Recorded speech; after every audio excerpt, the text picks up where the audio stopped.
नमस्कार दोस्तों। पिछले वीडियो में हम लोग चैप्टर 2 पढ़े थे। आज हम लोग चैप्टर 3 पढ़ेंगे।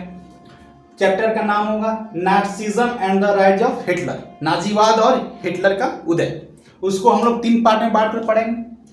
पहला जो इसमें टॉपिक होगा Weimar Republic, rise of Hitler, Hitler का उदय कैसे होता है, नाजी अप्रोचेस एंड व्यू, नाजियों का देश दुनिया के प्रति क्या अप्रोच था, क्या व्यू थे, क्या विचार थे, ठीक है। और महिलाओं के प्रति क्या विचार थे, युवाओं के प्रति क्या विचार थे, और मौजूदा गवर्नमेंट रिपब्लिकन गवर्नमेंट के प्रति क्या इनके विचार थे या व्यू थे। आइए हम लोग एक करके देखते हैं।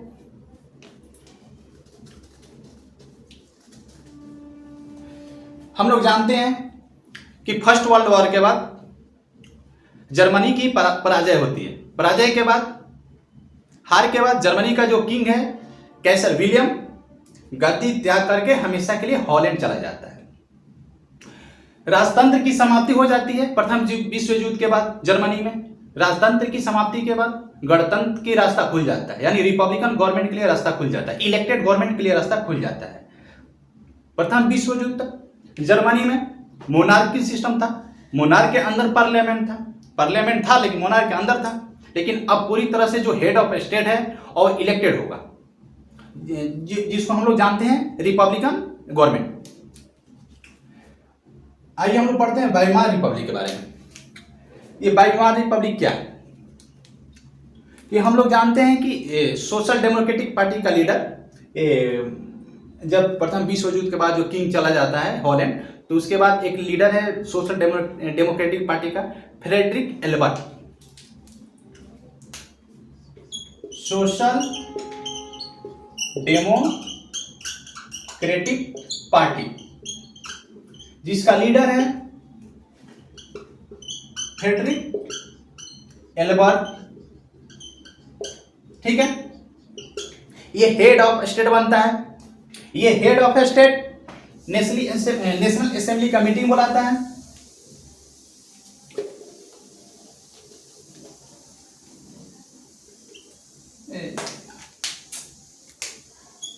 कॉल्ड ए मीटिंग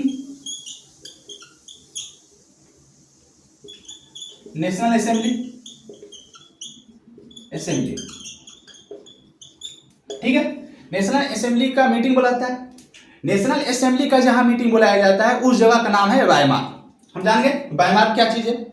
जहां मीटिंग बुलाया जाता है नेशनल असेंबली को, उस जगह का नाम है वाइमार, ठीक है। और जो नेशनल असेंबली के बाद जो पार्लियामेंट बनती है, नेशनल असेंबली किस लिए बुलाया जाता है? एक कॉन्स्टिट्यूशन तैयार करने के लिए। और नेशनल असेंबली में कौन होते हैं?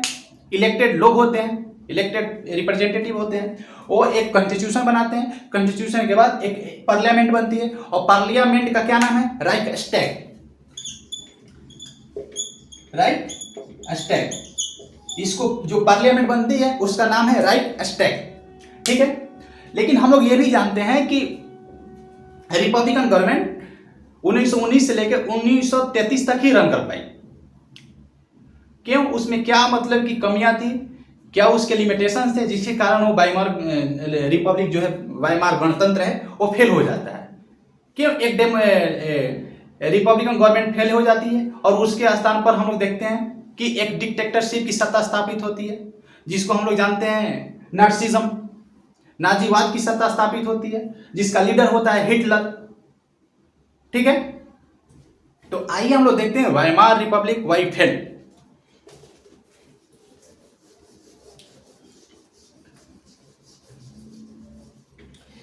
फिर कैसे होता है? वाई पहला कारण है treaty of Versailles. Treaty of Versailles, ये ट्रीटी कैसे रिपब्लिकन गवर्नमेंट को कमजोर करती है? देखते हैं कैसे करती है। इस ट्रीटी के माध्यम से, इस संधि के माध्यम से 13% एरिया,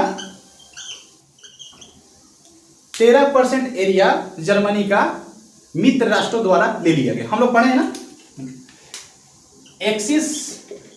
एक्सिस पावर जिसमें हम लोग देखे थे इटली, जर्मनी, ऑस्ट्रिया और जापान शामिल है, एक्सिस पावर, जिसको हिंदी में धुरी राष्ट्र बोलते हैं। और होता है एलाइज कंट्री या नेशन, ये मित्र राष्ट्र थे। इसमें थे United kingdom, France, USA and बाद में रशिया भी जुड़ गया। ठीक है, तो हम लोग देखते हैं कि वर्साई के संधि के माध्यम से जो ये एलाइज नेशन से, एलाइज कंट्रीज थे जिसको मित्र राष्ट्र बोलते थे, ये जर्मनी के 13% भूभाग ले लिए थे और ये भूभाग लिथुआनिया, फ्रांस, पोलैंड और डेनमार्क के बीच डिस्ट्रीब्यूट कर दिए थे। जाहिर सी बात है कि इतना बड़ा एरिया लेने के बाद जर्मन अपने सिटीजन को लिए दिक्कत हो गया धकने उठने के लिए। दूसरा कारण, 75% आयरन रिच रिसोर्स एरिया ले लिया गया ये मित्र राष्ट्रों द्वारा, एलाइज नेशन द्वारा। तो जाहिर सी बात है कि इकोनॉमिक अर्थव्यवस्था के लिए दिक्कत हो गया। अब रॉ मटेरियल होगा ही नहीं तो प्रोडक्शन कैसे होगा? ठीक है, और आयरन का उपयोग हर चीज में होता है, जैसे हथियार बनाने के लिए, डिफेंस के लिए विशेषतः, इंडस्ट्रियल रेवोल्यूशन के लिए तो बहुत आयरन का एकदम मतलब कि कोर सेक्शन है। हम लोग देखते हैं कि उस दौरान प्रथम विश्व युद्ध के बाद यूएसए, ब्रिटेन, फ्रांस औद्योगिक क्रांति का पूरा लाभ ले रहा था। पूरा वहाँ पर कल कारखाने स्टैब्लिश हो रहे थे और वाणिज्य व्यापार भी ज़्यादा जोरों शोरों से था। वहीं इंडस्ट्रियल सेक्टर में ये जर्मनी पिछड़ गया। इसका रिसोर्सेज एरिया तो मित्र राष्ट्रों द्वारा ले लिया गया। अब रॉ मटेरियल रहेगा नहीं तो फिर कैसे प्रोडक्शन होगा?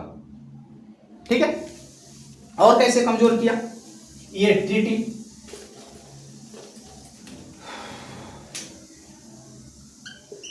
गिल्ट, वार गिल्ट क्लॉज। हम लोग देखते हैं कि एलाइज कंट्रीज द्वारा, मित्र राष्ट्रों द्वारा युद्ध के लिए जर्मनी को जिम्मेदार ठहराया गया। ठीक है, वो लोग बोले कि आप युद्ध के लिए रिस्पॉन्सिबल हैं। इसके लिए उन्होंने, मित्र राष्ट्रों द्वारा ने जर्मनी पर 6 बिलियन पाउंड का कंपेंसेशन लगा दी है कि आपको इतना क्षतिपूर्ति देना होगा। 6 बिलियन पाउंड, 6 बिलियन, ये पाउंड का साइन है। ठीक है, 6 बिलियन पाउंड लगा दिए। और चौथा इसमें क्या कारण है कि इनकी सेनाएं को भंग कर दिया गया। इनकी सेना को भंग कर दिया, बोला गया कि आप डीमिलिटराइज कीजिए, डीमिलिटराइज। अब इसके पास सेना नहीं रहेगा तो इसके पास रॉ मटेरियल्स नहीं रहेंगे, इसके भूभाग, उसके क्षेत्र छीन लिए जाएंगे, तो उस देश के लिए जाहिर सी बात है कि विकास में बाधा उत्पन्न होगा। और क्या कारण है कि रिपब्लिकन गवर्नमेंट को कमजोर किया वर्साई के संधि के अलावा? आइए देखते हैं।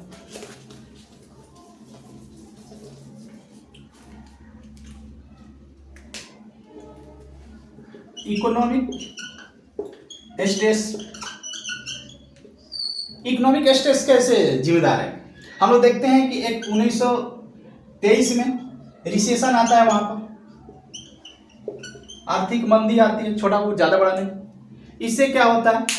इससे इन्फ्लेशन बढ़ जाता है, यहां तक कि हाइपर इन्फ्लेशन हो जाता है। हाइपर इन्फ्लेशन मतलब कि आप सोच सकते हो कि $1 इक्वल टू 1 लाख मार्क जो करेंसी है वो जर्मनी की करेंसी थी, तो $1 बराबर 1 लाख मार्क हो गया। सोचो कितना बड़ा हाइपर इन्फ्लेशन हो गया। एक मतलब कि रोटी खरीदने के लिए कई लाख मार्क देना पड़ता था। ठीक है, आगे तो करोड़ों में चल गया था, इतना हाइपर इन्फ्लेशन था। और जो मार्क का डिप्रिसिएशन हुआ था, मुद्रा के मूल्य में कमी हुई थी, डिप्रिसिएशन उसी को बोलते हैं कि करेंसी के वैल्यू में कमी हो जाती है। आज मतलब कि मार्क $1 बराबर 1 लाख है और आगे जाके और इसकी वैल्यू कम हो गई, अब $1 बराबर 1 करोड़ हो गई। ठीक है, तो इससे अर्थव्यवस्था को हानि पहुंची। और क्या है इकोनॉमिक स्ट्रेस में? हम लोग देखते हैं कि 1929 में एक बहुत बड़ा ग्रेट डिप्रेशन आता है, ग्रेट डिप्रेशन।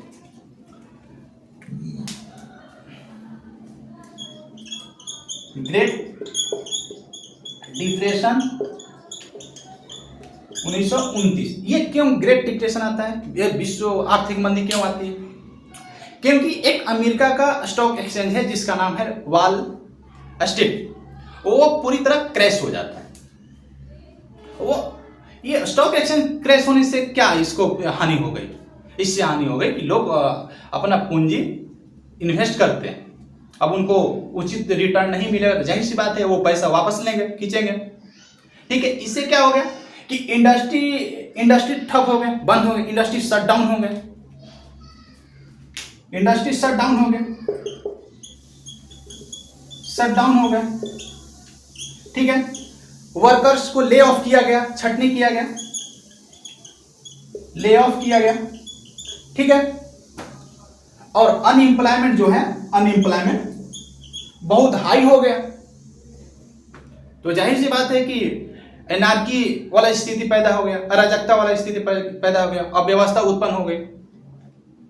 ठीक है, और क्या कारण थे जो रिपब्लिकन गवर्नमेंट को कमजोर किया? आइए देखते हैं।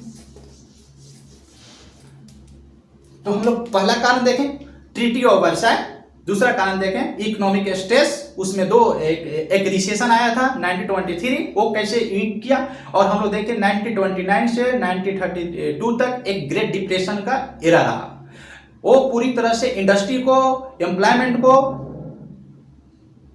मतलब इंडस्ट्री को ठप कर दिया, एम्प्लॉयमेंट बढ़ा दिया। ठीक है, और हम तीसरा कारण है कोलिशन गवर्नमेंट।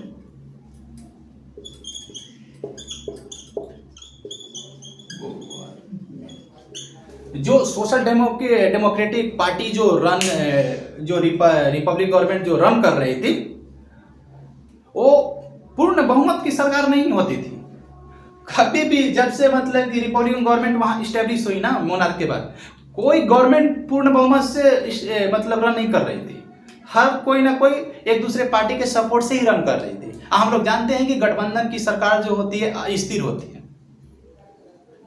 स्टेबल नहीं रहती है, क्योंकि आप कोई भी पॉलिसी, कोई भी निर्णय आप कठोर निर्णय नहीं ले सकते हो, अपने मर्जी से नहीं ले सकते हो, आप डिपेंड रहते हो अनदर पार्टी पर। तो उसने भी कमजोर किया ये जो रिपब्लिकन सोशल डेमोक्रेटिक पार्टी थी, सोशलिस्ट, लिबरल, ठीक है, और कैथोलिक पार्टी के पर डिपेंड रहती थी, तो उसने भी कमजोर किया। और चौथा कारण क्या है? हिटलर एक खुद कारण है रिपब्लिकन गवर्नमेंट को कमजोर करने में। ये कैसे कमजोर किया? ये इनकी नीतियों को आलोचना करता था, बताता था कि ये गवर्नमेंट कैसे सही नहीं है, ये विकल्प देता था दूसरी गवर्नमेंट के लिए।